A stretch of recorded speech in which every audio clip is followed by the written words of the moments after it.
E aí, meu lindo e minha linda? Bem-vindo a mais um vídeo. Hoje estou fazendo de uma forma um pouco diferente. Desculpe se o áudio não estiver muito bom.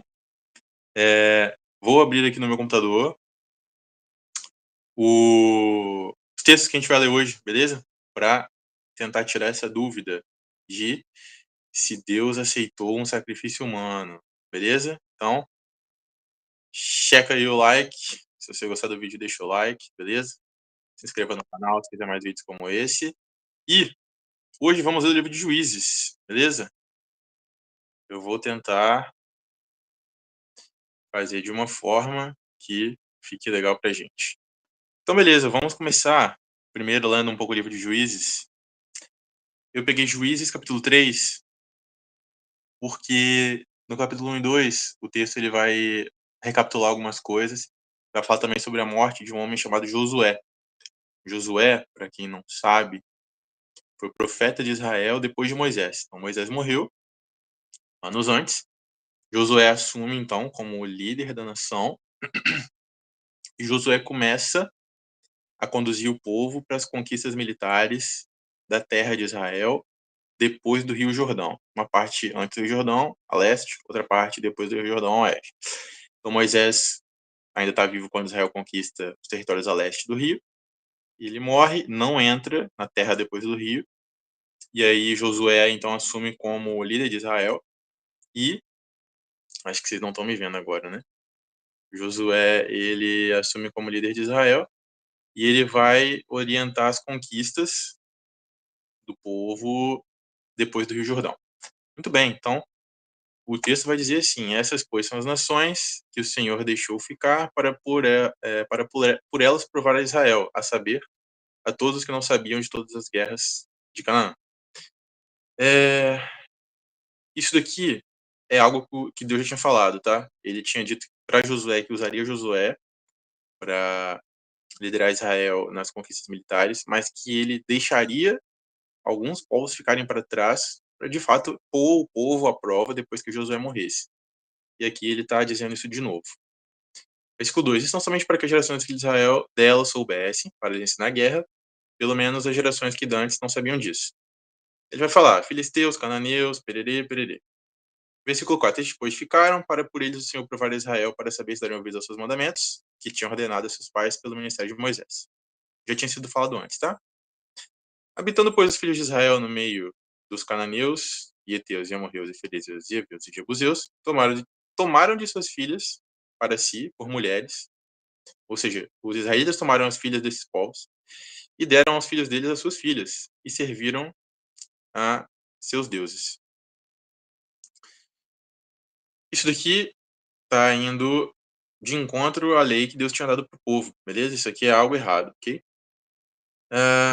E os filhos de Israel fizeram o que parecia mal aos olhos do Senhor e se esqueceram do Senhor, seu Deus, e serviram aos Baalins e a Astarote. Vou puxar o celular para cá um pouquinho. Então, aqui, o texto ele vai dizer para a gente o que Israel fez que era mal perante Deus, beleza? E aqui vem o que acontece da parte de Deus. Então, a ira do Senhor se acendeu contra Israel e ele os vendeu, ou ele os entregou nas mãos de Uzã-Risataim, rei da Mesopotâmia. E os filhos de Israel serviram a esse rei aqui durante 8 anos. E os filhos de Israel clamaram ao Senhor. Então, se a gente for dividir aqui, né, a gente tem a parte A, que é os filhos de Israel fizeram o que parecia mal aos olhos de Deus.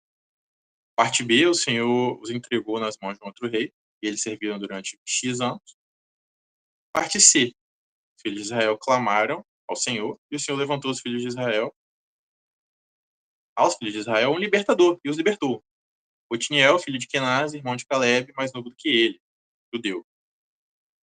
E aí a gente chega até o versículo 10. É um versículo muito importante aqui pra gente. Então vamos ler com calma. E veio sobre ele o Espírito do Senhor, sobre Otiniel. E Otiniel julgou Israel,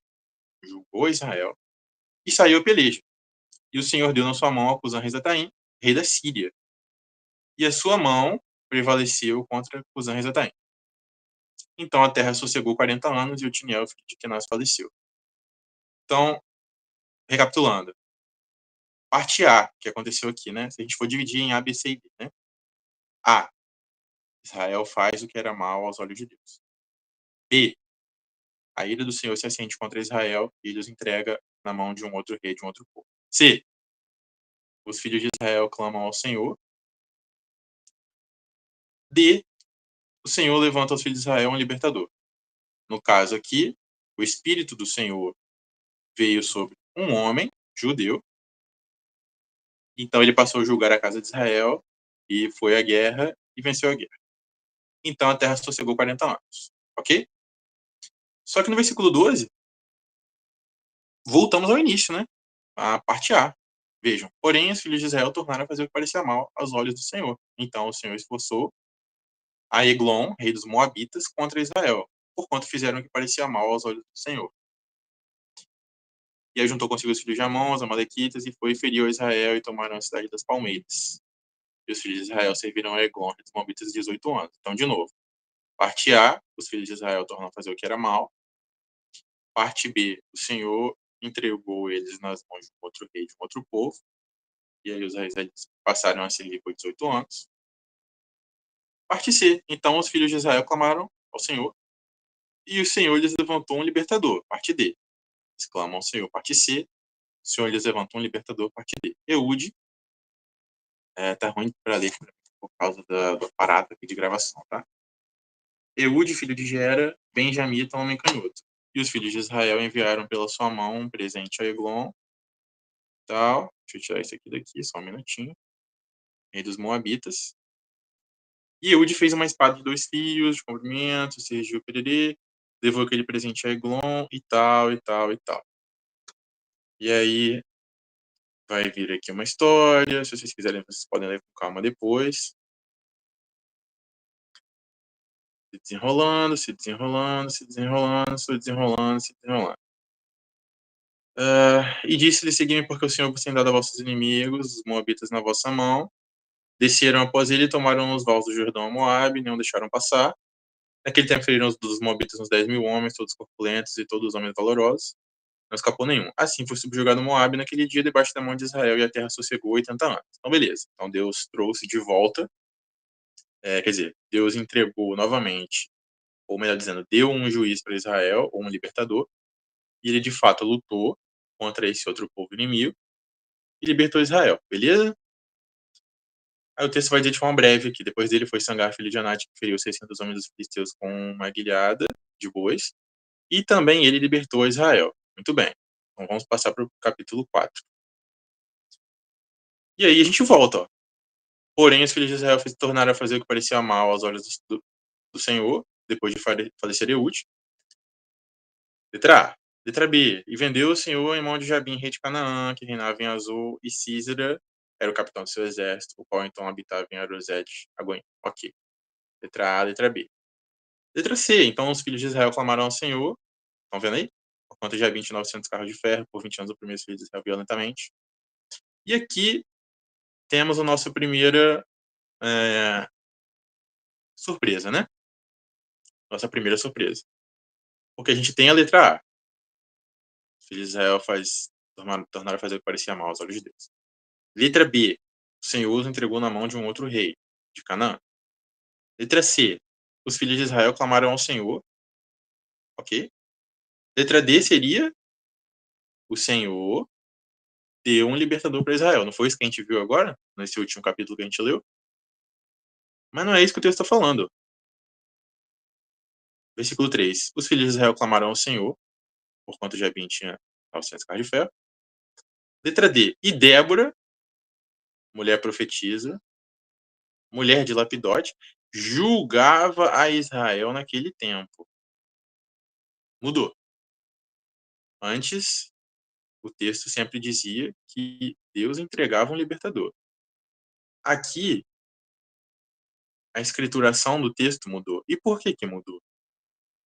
Por que que mudou? Por que que não diz que Deus entregou aos libertadores Débora para ela julgar Israel?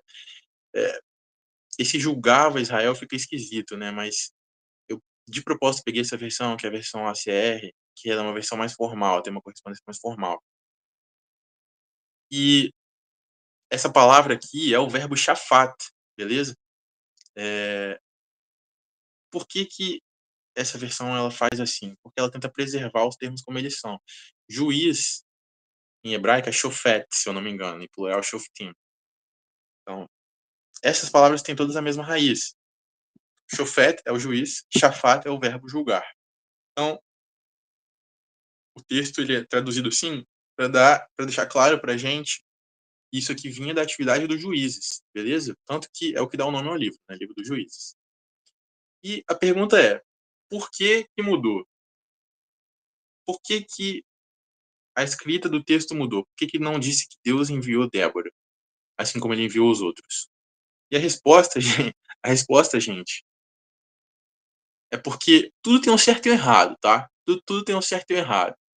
Então, se a gente quiser entender o que é certo e o que é errado aqui, e aí a gente tem que ter muita calma, se vocês tenham calma para entender o que eu quero dizer com certo e errado. Então, vamos ter um pouco de calma, vocês vão entender o que eu quero dizer. Para a gente entender que o que é certo e o que é errado, o que a gente tem que fazer? A gente tem que recorrer à lei que Deus deu para o povo judeu, para os israelitas, melhor dizendo. E aonde está a lei dos juízes, né? Já que a gente está lendo sobre os juízes, onde está a lei dos juízes? A lei dos juízes está aqui em Êxodo 18, Êxodo capítulo 18. Quando que aconteceu o Êxodo, capítulo 18? Êxodo 18 acontece quando os israelitas são tirados do Egito pela mão de Deus, quando Moisés ainda estava vivo. E Moisés era o líder de Israel, era profeta de Israel, ok, mas ele tinha mulher e filhos, beleza? E, como tinha mulher, o pai dela era vivo, ele também tinha um sogro, e era esse homem aqui, Jetro, beleza? Às vezes ele é chamado de Reuel, às vezes é chamado de Jetro. Por que o nome muda? Não sei, mas os nomes na Bíblia sempre significam alguma coisa. Então, Jetro deve significar alguma coisa, Reuel também, enfim. O texto vai dizer, olha, Jetro, sacerdote de Midian, e aí tem que ficar claro que Midian era uma outra terra, de um outro povo, beleza? Então, sacerdote aqui não necessariamente é um sacerdote de Deus, Javé, né, de Israel. Pode ser sacerdote de outros deuses, né? Mas a Bíblia diz assim, sacerdote de Tiã, sogro de Moisés, ouviu todas as coisas que Deus tinha feito a Moisés e Israel, seu povo, como o Senhor tinha tirado Israel do Egito.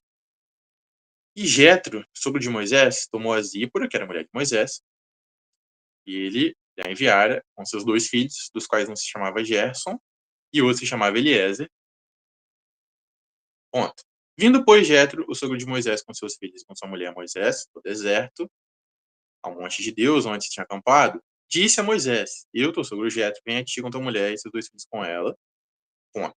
Então saiu Moisés ao encontro de seu sogro, inclinou-se, beijou, perguntaram um ao outro como estavam, entraram na tenda. Moisés contou a seu sogro todas as coisas que o Senhor tinha feito a Faraó e aos egípcios por amor de Israel, e todo o trabalho que passaram no caminho e como o Senhor o livrara. E alegrou-se Jetro de todo o bem que o Senhor tinha feito a Israel, livrando da mão dos egípcios. Tá bom. E Jetro disse: Bendito seja o Senhor que vos livrou das mãos dos egípcios, da mão de Faraó, que livrou a este povo de debaixo da mão dos egípcios. E assim, gente, os egípcios eram o povo dominante no mundo, beleza? Então, isso aqui é uma coisa muito grande. Mas beleza, vamos continuar. Agora, isso é Jetro falando. Agora sei que o Senhor é maior que todos os deuses, porque na coisa em que se ensoberbeceram, o sobrepujou. Aqui, provavelmente ele está falando dos deuses egípcios, mas talvez de outros deuses também. Enfim, todos os deuses, né? Enfim, vamos lá. Então tomou Jetro, o sogro de Moisés, o local, sacrifícios para Deus, e veio Arão e todos os anciãos de Israel para comerem pão com o sogro de Moisés diante de Deus. Aconteceu aqui que, presta atenção, aconteceu que ao outro dia, Moisés assentou-se para julgar o povo, ou seja, Moisés assentou-se para chafat o povo, beleza? E o povo estava em pé diante de Moisés desde a manhã até a tarde. O povo estava em pé diante de Moisés de manhã até a tarde. Vendo, pois, o sogro de Moisés tudo o que ele fazia ao povo, disse: Que é isto que tu fazes ao povo? Por que te assentas só e todo o povo está em pé diante de ti desde a manhã até a tarde? Então disse Moisés a seu sogro: É porque este povo vem a mim para consultar a Deus. Quando tem algum negócio, vem a mim, para que eu julgue entre um e outro e lhes declare os estatutos de Deus e as suas leis. Lembrando aqui, pessoal, nesse ponto, ainda não tinha acontecido aquele acontecimento, ainda não tinha acontecido, né, aquele fato, enfim, aquela situação onde Deus ele chega até o monte, desce no monte, Moisés sobe, Deus entrega a lei. Não tinha acontecido isso ainda, beleza? Não tinha acontecido. Então, quando o povo tinha problemas, e aparentemente não eram poucos problemas, eles iam até Moisés, todo mundo, e aí Moisés fazia duas coisas. Primeira, para que eu julgue entre um e outro. Segunda, lhes declare os estatutos de Deus e as suas leis. Então, era um processo mediado, né? Moisés tinha que fazer essa mediação. O sogro de Moisés, porém, lhe disse: Não é bom o que fazes. Totalmente desfalecerás. Assim tu como este povo que está contigo, porque este negócio é muito difícil para ti. Tu só não podes fazer. Ouve agora a minha voz, eu te aconselharei, e Deus será contigo. Se tu pelo povo diante de Deus, ou seja, represente o povo perante Deus, e leva tu as coisas a Deus, e declara ao povo os estatutos e as leis, e faz-lhes saber o caminho que devem andar, a obra que devem fazer. E tu, dentre o povo, procura homens capazes, tementes a Deus, homens de verdade, que aborreçam a avareza, e põe sobre eles por maiorais de 1.000, maiores de 100, maiores de 50, maiores de 10, para que julguem este povo em todo o tempo. E seja que todo negócio grave tragam a ti, mas todo negócio pequeno eles o julguem, assim a ti mesmo te aliviarás da carga e eles a levarão contigo. Se isto fizeres e Deus te mandar, poderás então subsistir. Assim também todo este povo em paz irá ao seu lugar. E Moisés deu ouvidos à voz do seu sogro, e fez tudo quanto tinha dito. Então vamos recapitular a palavra-chave? Palavra-chave, a palavra-chave. Versículo 21. E tu, dentre todo o povo, procura homens capazes, tementes a Deus, homens de verdade. Homens, ok. Então, os homens capazes, não só homens, né? Não é qualquer homem, é homem capaz, é homem temente a Deus, é homem de verdade, que aborreça a avareza. Aí sim, esses aí, escolhidos por Moisés, seriam escolhidos para serem os juízes sobre o povo de Israel, segundo a lei, beleza? Então, por que lá no Juízes 4, quando diz que Débora julgava Israel, por que não diz que Deus enviou? Porque isso está em desacordo com a lei, pessoal. O que eu, Rodrigo, acho disso? Eu, Rodrigo, não acho nada. Eu acho que homem, mulher, enfim, tanto faz. Qualquer um que tenha um mínimo de entendimento, juízo e honestidade consegue julgar causas dos outros. Mas o que eu acho não importa, beleza? Então, o Êxodo 18 fala isso e Deuteronômio 1 repete, né?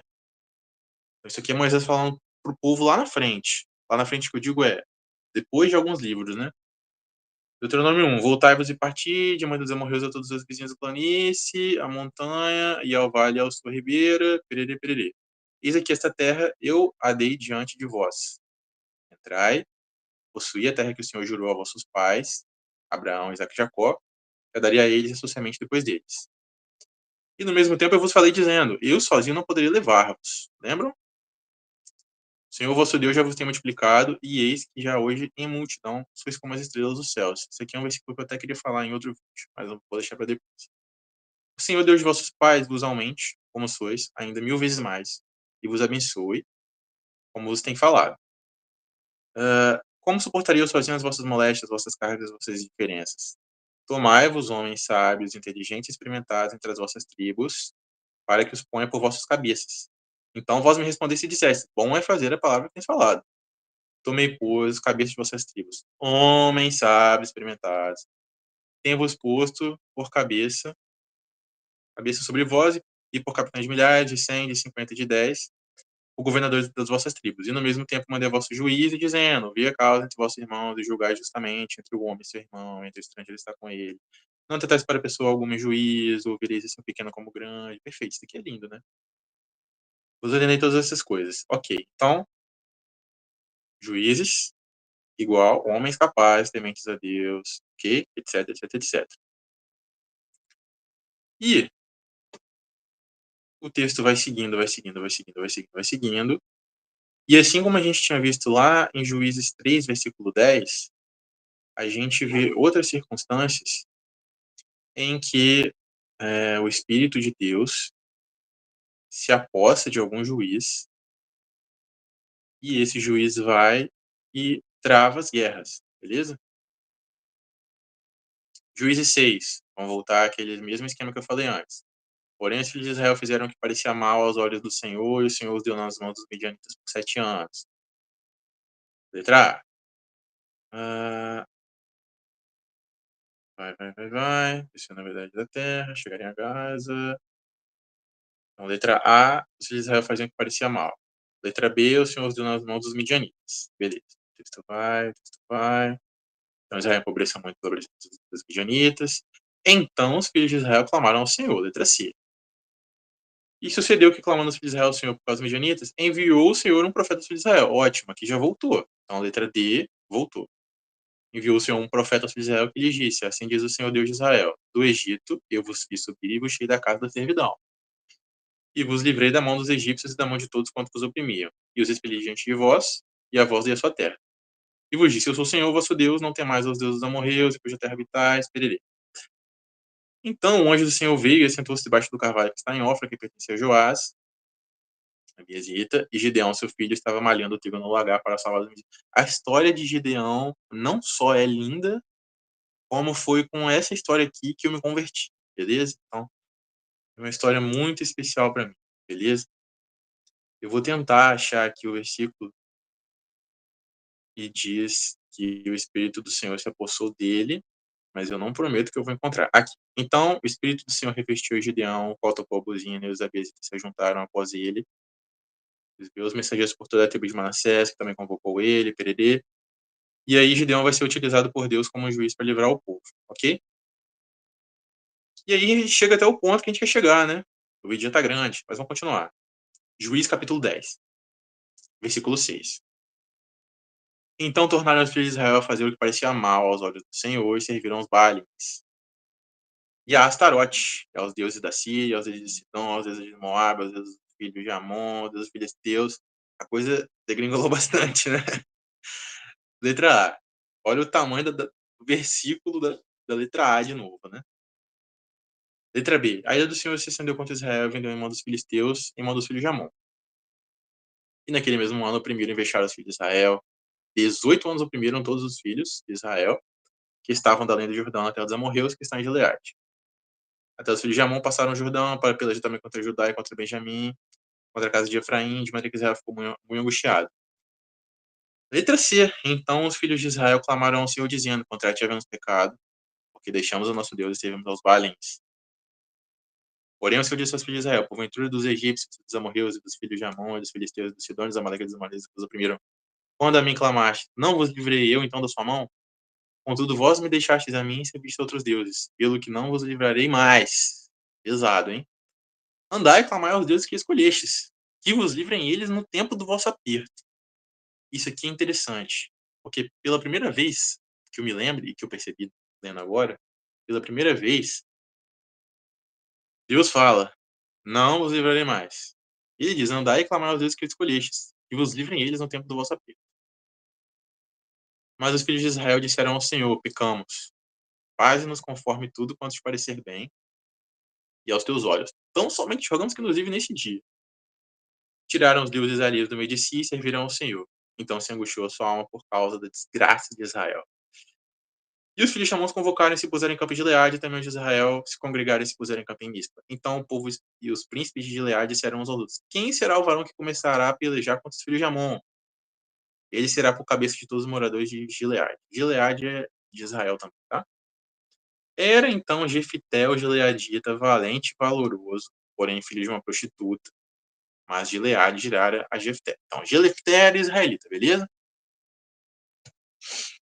Também a mulher de Gileade deu filho, sendo os filhos dessa mulher já grandes repeliram. Então, esse povo desse local repeliu a Jefté, mandou ele embora. E disseram: Não herdarás em casa de nosso pai, porque és filho de outra mulher. Eram meio irmãos dele. Então Jefté fugiu diante de seus irmãos, se habitou na terra de Tob, e homens levianos se juntaram com Jefté e saíram com ele. E aconteceu que depois de alguns dias os filhos de Amon pelejaram contra Israel. Lembra? Filhos de Amon? Deus entregou Israel nas mãos de Amon. Pois bem, aconteceu, pois, que, como os filhos de Amon planejaram contra Israel, foram os anciãos de Gileade buscar Jefté na terra de Tobi, e disseram a Jefté: Vem e sê-nos por cabeça para que combatamos contra os filhos de Amon. Porém, Jefté disse aos anciãos de Gileade: Porventura não me aborrecestes a mim, e não me repelistes da casa de meu pai? Por que, pois, agora viestes a mim quando estáis em aperto? Reparem que é quase a mesma coisa que Deus falou, lembram? Quase a mesma coisa que Deus falou. Isso eu achei muito interessante. E pela primeira vez Deus disse que não ia fazer, e a resposta dos israelitas foi um pedido de socorro de novo. E aí Deus falou isso aqui, né? Muito semelhante, muito semelhante. Isso é muito interessante.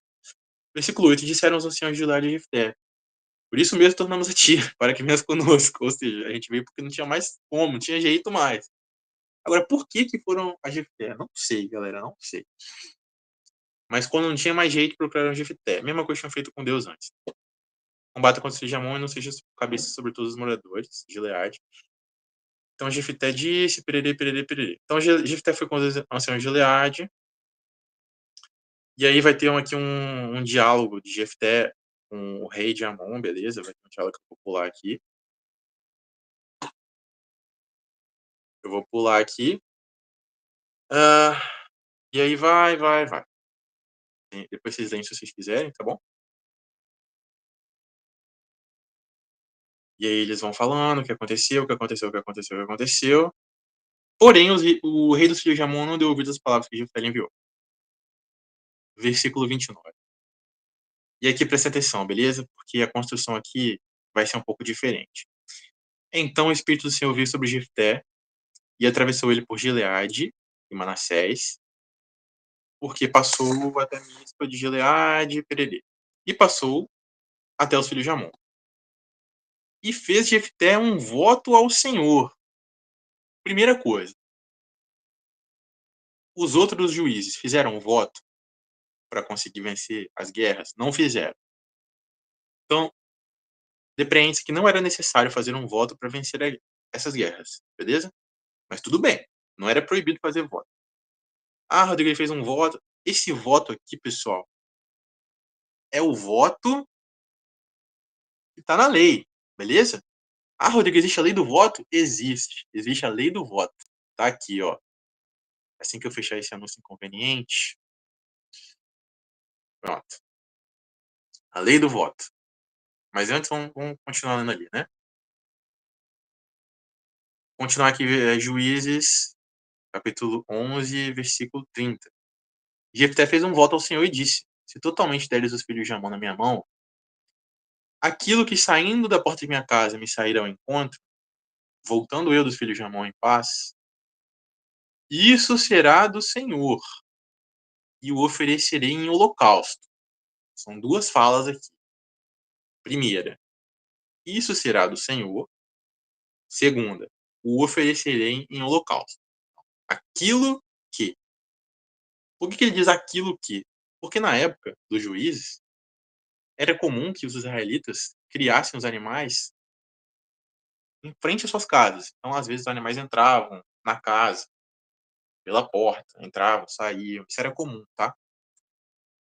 Então, quando ele diz aquilo que saindo da porta de minha casa me sairá ao encontro, e isso será do Senhor, e o oferecerei em holocausto. Então, assim, para mim é claro que ele está pensando num animal, beleza? Vamos continuar. Assim Jefté passou os filhos de Amon a combater contra eles, e o Senhor os deu na sua mão. Então vamos lá. A primeira vez que eu li esse texto, eu tive a seguinte impressão: Jefté fez um voto e disse: se deres os filhos da minha mão, os filhos de Amon na minha mão, farei tal coisa. E o Senhor faz o quê? Dá os filhos de Amon na mão dele. Então parece que Deus vai querer que ele cumpra o voto, né? E os feriu com grande mortandade desde Aroé até chegar a Minite, 20 cidades e tal. Assim foram subjugados os filhos de Amon diante de Israel. Vindo, pois, Jefté a Mispa, a sua casa, eis que a sua filha lhe saiu ao encontro, com adufes e com danças. E era ela só, a única, não tinha outro filho nem filha. E aconteceu que, quando a viu, rasgou as vestes e disse: filha minha, muito me abateste, e és dentre os que me turbam. Porque eu abri a minha boca ao Senhor, E não tornarei atrás. E não tornarei atrás. Vamos tentar entender se isso aqui está certo ou errado. Tá bom? Lei do voto. Levítico 22, versículo 17. Isso aqui, Levítico, pessoal. Levítico aconteceu, né? Que foi dado ao povo muito antes de Jefté, tá bom? Quando Jefté nasceu e estava vivo, essa lei já existia há muito tempo. Então, vamos lá, lei do voto. Falou mais o Senhor a Moisés dizendo: falarão e a seus filhos, e todos os filhos de Israel, e diz-lhes: qualquer que da casa de Israel ou dos estrangeiros em Israel oferecer a sua oferta, quer dos seus votos, quer das suas ofertas voluntárias, que oferecerem ao Senhor em um holocausto, então beleza? Voto em holocausto, tá? Igual Jefté falou, tá? Beleza. Quer que oferecer a sua oferta, quer dos seus votos, das suas voluntárias, que ofereceram ao Senhor em holocausto, segundo a sua vontade, oferecerá macho sem mancha das vacas, dos cordeiros ou das cabras. Não está falando de seres humanos, beleza? Vacas, cordeiros ou cabras. Ponto. Nenhuma coisa em que haja defeito oferecereis, porque não seria aceita a vosso favor, e quando alguém oferecer sacrifício pacífico, separando as vacas das ovelhas, sem mancha será, pererê, o cego e o quebrado não pode, tá. O boi ou o gado miúdo, comprido o curso de membros, poderás oferecer profeta voluntário, mas por voto não será aceito. Machucado ou moído, ou despedaçado, cortado não oferecereis, pererê, pererê. Também da mão do estrangeiro nenhuma já oferecereis ao vosso Deus, e todas essas coisas pelo seu corpo não está nelas. Ok, então lei do voto. Não, esse aqui não resume toda a lei do voto, tá? Existem outros votos. Por exemplo, voto de nazireado. Na verdade, isso não era eu não me lembro se isso era um voto, tá? Mas existem outras leis do voto. Mas essa aqui, a meu ver, resume bem exatamente o que Jefté falou, tá bom? Então, ok, a ideia dele era oferecer um animal em holocausto a Deus como uma oferta por causa de um voto. Então, Deus faz o que ele pediu no voto e ele vê a sua filha ele saindo ao encontro.